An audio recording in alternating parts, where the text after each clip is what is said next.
है वो एक तरह से तृष्णा ही है।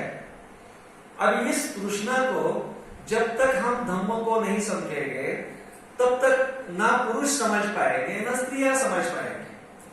और इसके लिए हमें एक बात देखनी है कि जीवन की सच्चाई क्या है, जीवन का सत्य क्या है।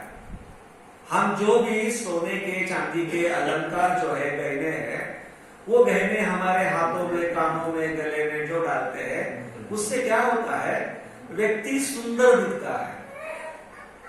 तो क्या व्यक्ति की सुंदरता केवल गहनों में है?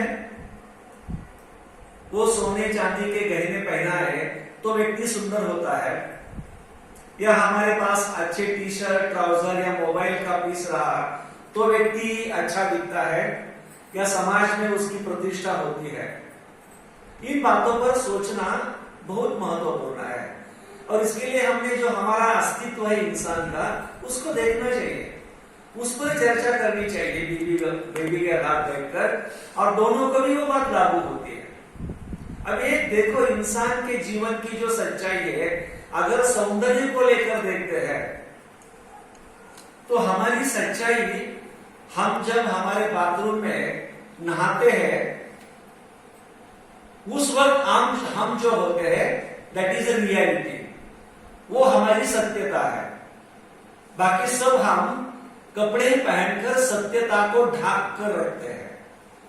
जो नग्नता है दैट इज अ रियलिटी, वो सत्यता है। बाकी सब चीजें जो है, हम जो नहीं है वो दिखाने के लिए करते हैं।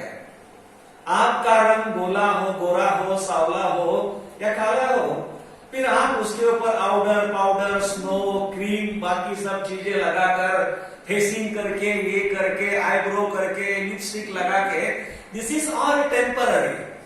आपको मालूम है कि आपने बहुत अच्छा फेसिंग किया और पसीना आया तो थोड़ी देर में अपने चेहरे की हालत क्या हो जाती है। आपने अच्छा सब लगाया चेहरे पे और बारिश आ गई, 4-10 बूंदे चेहरे पे पड़ जाती है तो पूरा मेकअप आधा गायब आधा रहता है, और फिर मुंह दिखाने के लायक हम नहीं रहते हैं। Why should we do that? हम जैसे हैं वैसे सुंदर नहीं है क्या? क्यों हमें लगता है कि बाहर की चीजों से हम सुंदर हो जाएंगे? और ये जो तृष्णा है, ये तृष्णा तो रहेगी, लेकिन उसको समझना जरूरी है। देखो जरा सोचो, गहराई में जाकर सोचो, जब भी कोई इंसान पैदा होता है तो हमेशा जो डिलीवरी होती है वो एसी रूम में होती है। ऑपरेशन थिएटर जो होता है वो एसी होता है, और पैदा होने के बाद ही तुरंत अक्सर बच्चों को वहां की जो टेम्परेचर है वो न सहने से सर्दी हो जाती है। तो उसके नाक पूछने के लिए वो क्या अपने माँ के पेट से कपड़ा लेके थोड़ी पैदा होता है, वो तो बाहर आया कोई लाना पड़ता है ना कपड़ा।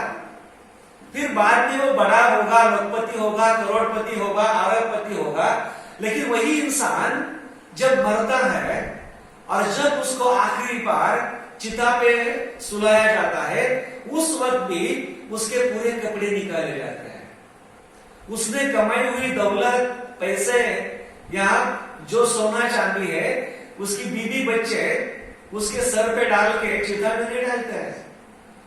आदमी नंगा आता है और आदमी नंगा जाता है, ये जीवन की सच्चाई है।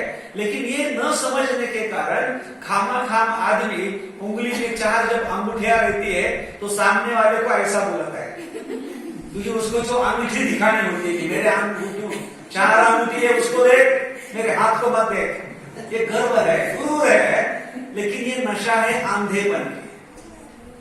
जब धम्म समझ में आता है तो नशा उतर जाती है, क्योंकि बुद्ध तो ये बताता है, बेटा तू कुछ भी हो, तू सबका मालिक है, लेकिन तेरे सांस का मालिक नहीं है, जो कभी भी थम सकती है।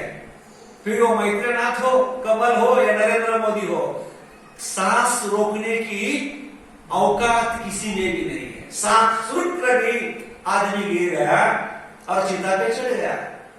इस सांस को चलाने की औकात हमारे में नहीं है। हम आज है, अगले पल में नहीं रहेंगे। ये जीवन की सच्चाई समझ में आती है तो फिर सोने की भी कीमत पता चलेगी और एप्पल मोबाइल की भी कीमत पता चलेगी। तृष्णा समझने के लिए हमें धम्म समझना जरूरी है, लेकिन हम बहुत बार धम्म की गहराई को समझते ही नहीं है। लोगों को बातों में उलझाते हैं, जरूरत क्या है, आवश्यकता क्या है, तृष्णा कहाँ है, कहाँ हम एक रेश खींचे कि जिसको हम जरूरत कहें और किसको हम तृष्णा कहें। किसने कहा है आपको कि आप दुनिया की जो स्पर्धा है उस स्पर्धा में ना उतरे। आपको कलेक्टर बनना है, IRS बनना है या और क्या बनना है, आपने किसको रोका है? लेकिन उस बात से जब आपको दुख होना शुरू होता है, वो दुख का शुरुआत वो तृष्णा की शुरुआत है। जहां हमें दुख होता है, पीड़ा होती है और सहा नहीं जाता है, समझना कि अभी हमारी सामान्य स्पर्धा नहीं रही है। इस स्पर्धा से मुझे ईर्ष्या हो रही है, इस स्पर्धा से मुझे पीड़ा हो रही है। कोई जब हमसे आगे जाता है तो हमें उससे खुशी नहीं होती, हमें लगता है कि वो मेरे आगे गया है। बहुत बार लोगों को दुख इस बात का नहीं होता कि कोई चीज मेरे पास नहीं है, लेकिन दुख इस बात का होता है कि जो चीज मेरे भाई के पास है वो मेरे पास नहीं है। उस बात की ज्यादा जलन होती है, उस बात की ज्यादा दर्द होती है। मेरे जेठानी के पास बड़ा फ्रिज है, मेरे पास छोटा फ्रिज है। छोटा है तो आपका काम चला रहेगा, बड़ा है तो उसका काम चला रहा है, लेकिन जो मेरे जेठानी के घर में है वो मेरे घर में नहीं है, उसका मुझे दर्द होता है, उससे मुझे तकलीफ होती है। और इसलिए आदमी ने अपनी अपनी जरूरत समझनी चाहिए, अपनी